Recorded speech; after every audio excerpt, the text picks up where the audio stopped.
Veamos ahora en la segunda parte respecto del tema del abuso sexual, cuáles son las consecuencias y qué hacer con un niño que ha sido abusado.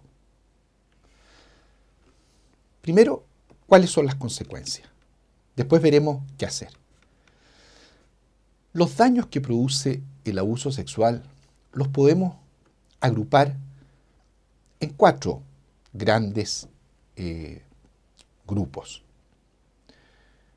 Uno es la traumatización. La estimulación o la experiencia sexual con un adulto, en general, lleva al niño a que se angustie, a que no entienda lo que está pasando. Y cuando la ansiedad sobrepasa la capacidad de que uno entienda lo que está pasando, se produce un trauma.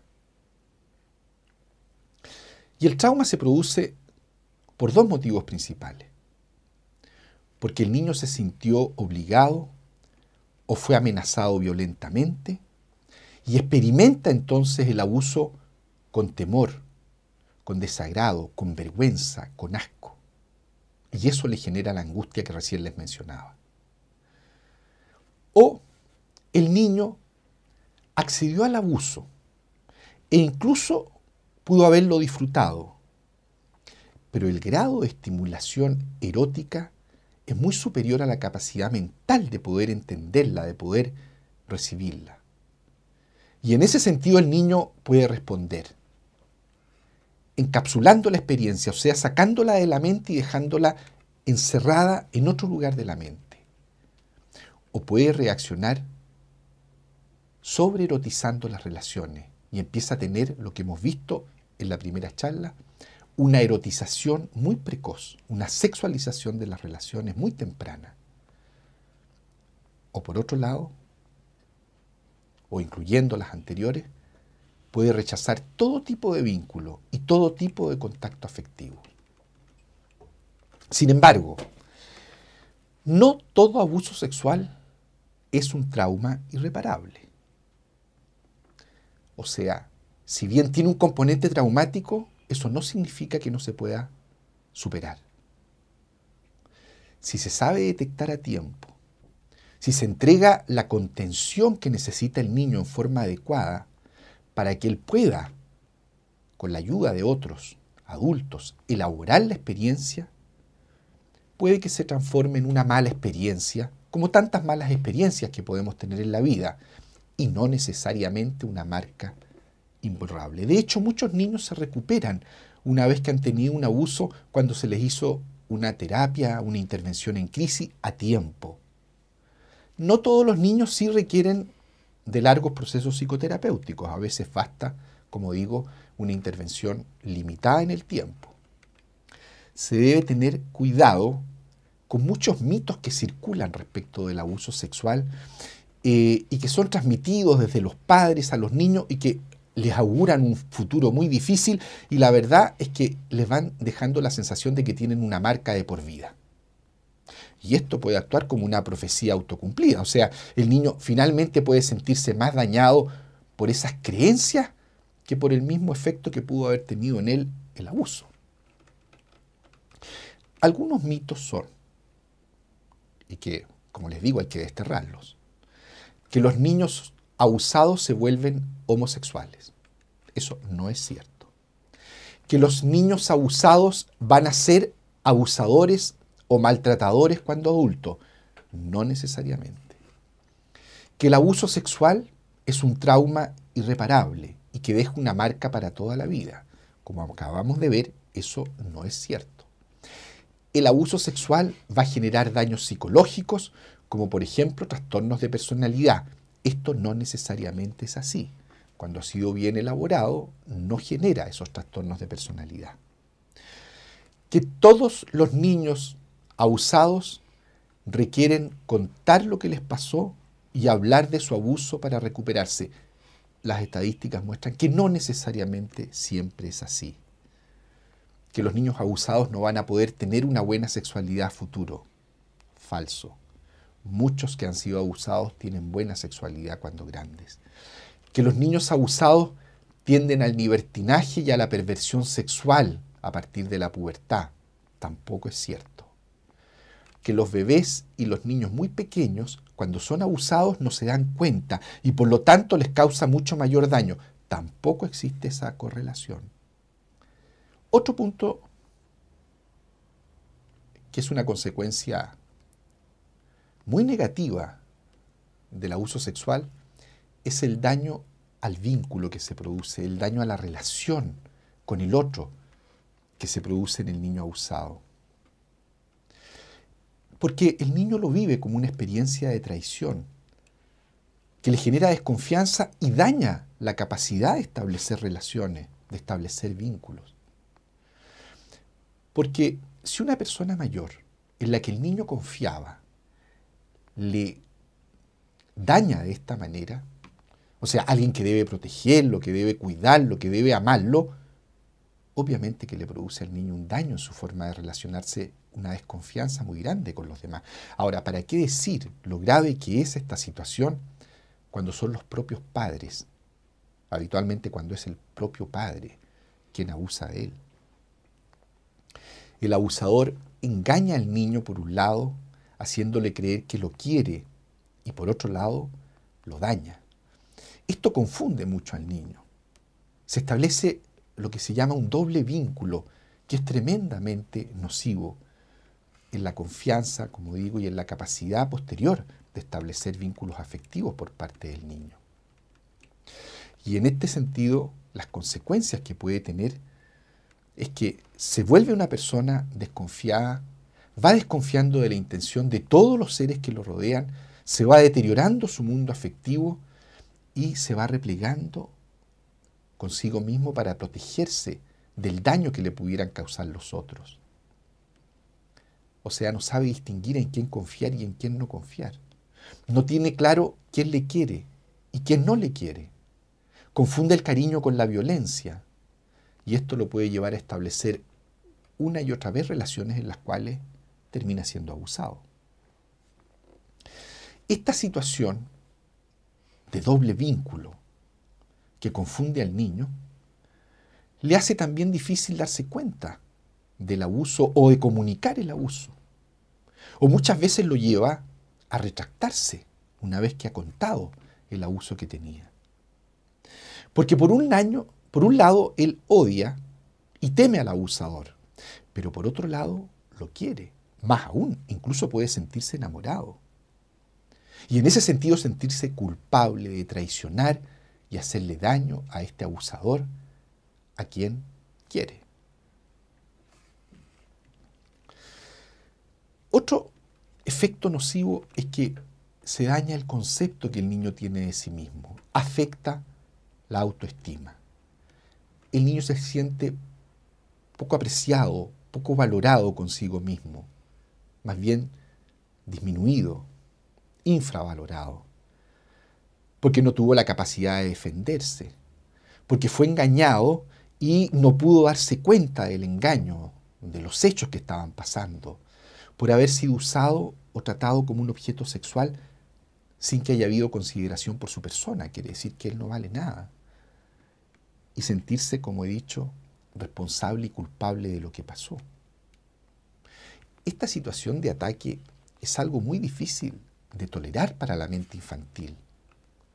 Y el niño entonces tiende a reaccionar de dos maneras. Por una parte puede aceptar pasivamente el rol en que el abusador lo puso y tener la sensación de que él vale poco, porque si lo eligió el abusador para eso es porque él debe ser una persona muy poco valiosa, que se lo merece, que su destino en la vida es sufrir. Este tipo de niños a menudo desarrollan depresiones o se involucran en actividades muy autodestructivas para ellos o en las cuales es nuevamente víctima de algún tipo de abuso. La otra opción es la que vamos a describir a continuación, o sea, se les produce un daño en su moral. Este daño moral consiste en que al niño le resulta intolerable la situación de haber sido usado o traicionado. Por ello, prefiere incluso sentirse responsable y culpable, y eso lo lleva a identificarse con el abusador.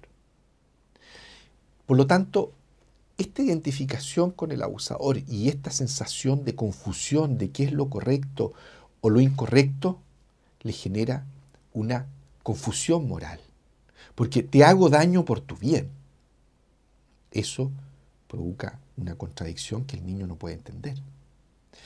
Estos niños son incapaces de conectarse con el dolor, lo expresan y lo tratan de resolver a veces con conductas agresivas, abusivas con otros más débiles. Y de esta manera se sienten fuertes, sienten que están recuperando su valía. Al no poder contactarse con su propio dolor, tampoco lo pueden hacer con el dolor de las víctimas. Y por lo tanto se genera un deterioro en la capacidad de tener empatía, que es una base de la moral.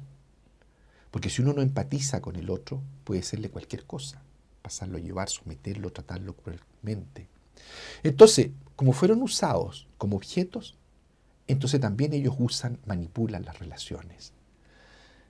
Si estos niños terminan y van caminando de esta manera hacia la adultez, pueden convertirse cuando adultos en abusadores.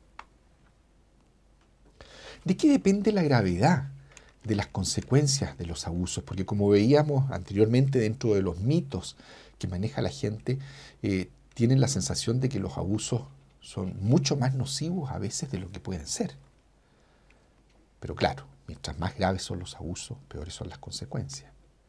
El alcance del daño del abuso va a depender de 4 factores fundamentales: de la edad y las características de la personalidad, de la forma en que se llevó a cabo el abuso, cuánto duró, la relación que tuvo con el abusador, la manera en que el abusador lo sedujo, cuál fue la contención y la protección que se le dio al niño después que él reveló el abuso, y cuáles son las características del proceso judicial y el tratamiento que recibió el niño. Primero, la edad y las características personales. El abuso puede tener secuelas más profundas mientras a menor edad sucedió. Dadas las dificultades de los pequeños para poder comprender, simbolizar y comunicar la experiencia. En los muy pequeños, esta experiencia se guarda en la memoria emocional del cuerpo y puede ser entonces más difícil recordarla y expresarla, y produce en definitiva más daño en el funcionamiento mental. Los niños mayores de 6 años ya tienen mayor capacidad de poder expresar y de poder comprender los hechos, y por lo tanto pueden liberarse más rápidamente de esta experiencia abusiva. Mientras mayor sea la inteligencia, la madurez emocional, la contención de la familia y la presencia de vínculos afectivos en general, mayor va a ser la capacidad para comprender la complejidad de la experiencia y poder sobreponerse a ella. Otro elemento que le va a dar el carácter de mayor o menor gravedad tiene que ver con las características propias del abuso, su duración, la relación que tuvo con el abusador y la forma de seducción. Un abuso único en forma fortuita es más fácil de elaborar que uno que sucede durante todo un proceso de seducción y de doble vínculo, como veíamos, por años. El primero se puede constituir en una experiencia traumática que puede ser similar a otras experiencias traumáticas, ser asaltado con violencia, un terremoto, etc. Sin embargo, aquel abuso que se extiende en el tiempo, con seducciones y amenazas, van dañando psicológicamente al niño mucho más. Es más fácil para el niño sentir rabia y por lo tanto defenderse psicológicamente de un abuso que fue contra su voluntad a de uno que fue seducido sin tener claro si lo deseaba o no. Porque eso lo contacta, como he dicho, con culpa, vergüenza, y le pone una carga adicional que es mucho más difícil de resolver a su edad. Es más fácil comprender que un desconocido le haga daño a que sea un cercano, más aún si es de la familia. Un abusador intrafamiliar es más difícil de superar que uno que provenga de afuera, principalmente por la dependencia del niño hacia sus padres, por el rol protector que supone el tener familia y porque entonces los actos de daño se dan mezclados con los de amor. Y como ya les he dicho, esto produce confusión. Además, es mucho más difícil sentir rabia hacia un familiar y es más difícil deshacerse de la culpa que sentirse responsable de enviar a otra persona a la cárcel. O sea, mandar al propio padre a la cárcel es un tema tremendamente difícil para el niño.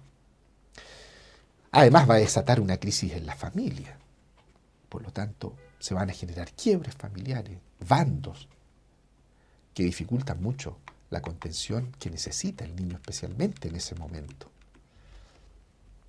Otro factor es la capacidad de la contención y protección que se le dio al niño luego de que él reveló el caso. Es diferente si se le creyó en un principio, si fue protegido a tiempo y si se le pidió ayuda adecuada. Si no se le creyó, no fue protegido y no se le brindó ayuda.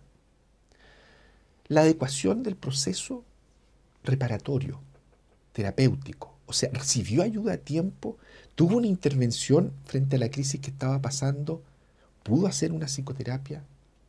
Toda la calidad de todo ese proceso va a ser muy determinante en el pronóstico de ese abuso. Y otro elemento que determina la gravedad son las características del proceso judicial, o sea, los mecanismos de protección y el proceso reparatorio que se hace desde la justicia.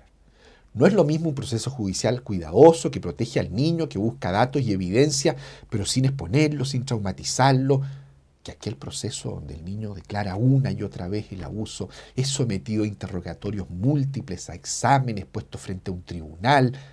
Todo eso lo puede llevar a retraumatizaciones que agravan el tema. Y por último veamos qué hacer cuando mi hijo, mi hija o mi alumno o alumna revelan un abuso. Primero, hay que contenerlos. Recuerde que usted es un adulto, que el niño necesita su contención. Por difícil que sea, trate de mantener la calma. Luego, es bueno que usted también se deje acompañar por otros adultos, porque para usted va a ser algo muy difícil. Escuche atentamente lo que le relata y créale a él lo que dice. Hágale saber a él directamente que le cree. Escúchelo atentamente. O sea, mientras él le está diciendo las cosas, esté usted concentrado. Y le dice que no va a permitir que ese abuso se repita, que él estará cuidado. Felicítelo por la valentía que tuvo de contar la situación. Dígale que se siente orgulloso de él o de ella.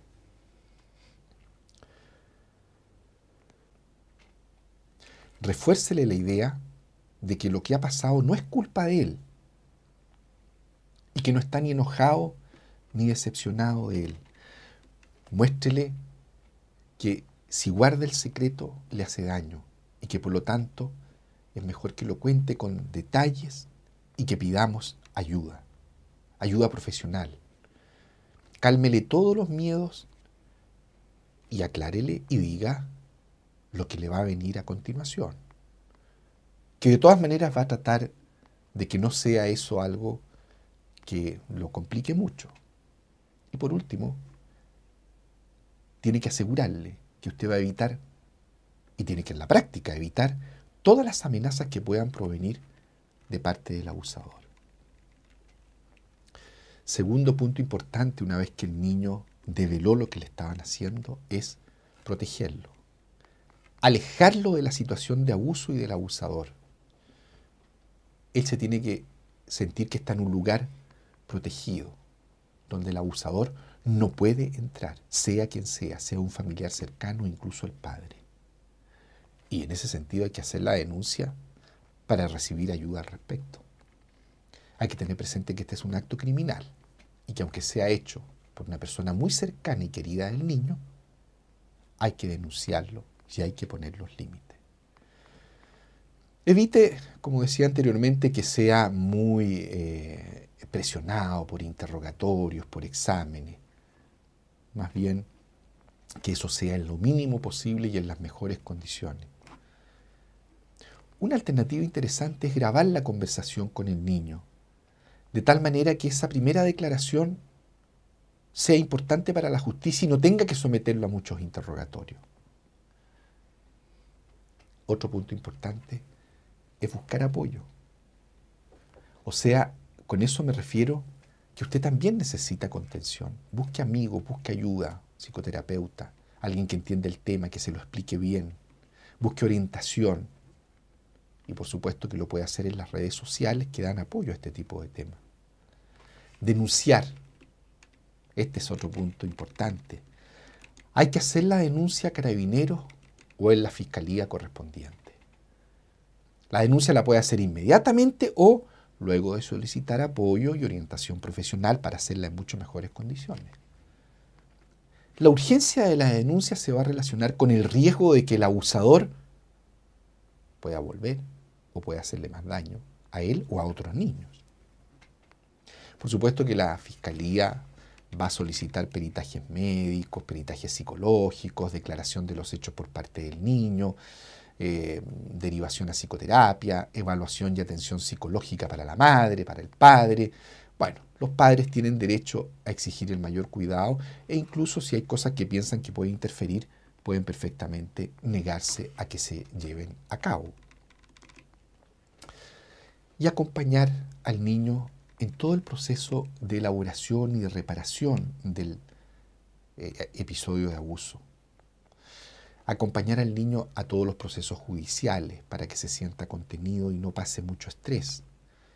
El niño no debe ser obligado a ir a terapia, a pesar que haya una obligación judicial al respecto. Hay que tener cuidado con traspasar los límites de lo que el niño quiere, porque justamente el abuso fue un traspaso de los límites y no se le puede volver a repetir esa situación. Se le debe informar con la verdad de que él va a ir pasando por procesos judiciales y con la familia, especialmente cuando el abusador forma parte de la familia. Nuevamente insisto en no retraumatizar al niño con continuas declaraciones, no exigirle que vaya a lugares en los cuales él no quiere estar y que no vaya a tener contacto con la persona que ha sido fuente del abuso. Evitar también la retracción del niño respecto de lo que ha declarado. Para eso es importante, como digo, creerle, asegurarle de que está seguro y evitar que se cumplan las amenazas por parte del abusador. Ahora, para superar esta situación e integrarla a la vida del niño, hay que fortalecer su capacidad de autocuidado, entrenándolo en habilidades para protegerse a sí mismo. Hay que ayudarlo a recuperar su autoestima, haciéndole ver lo valioso que es ella y él o él para usted. Y cuestionando fuertemente al abusador.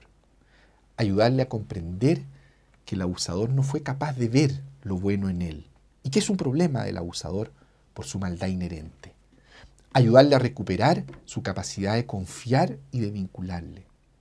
Ayudarle a distinguir en quién confiar y en quién no. Ayudarle a expresar claramente sus emociones respecto del abuso. No cuestionar ninguna emoción. Ayudarle a evaluar críticamente la situación de abuso. Esta evaluación de la situación de abuso hay que centrarse en los siguientes puntos. La desigualdad de poder que hubo durante el abuso. La responsabilidad que tuvo el abusador y no él. Y ayudándole a distinguir la manipulación y lo correcto de lo incorrecto. Con esta segunda charla termino de dar una visión de los aspectos más importantes del abuso sexual, tanto en relación a lo que debemos conocer como padres, como profesores, como también cómo enfrentar una vez que el niño ha señalado que fue víctima de un abuso sexual y de qué manera lo podemos ayudar a través de distintos mecanismos de ayuda psicoterapéutica y reparadora del hecho.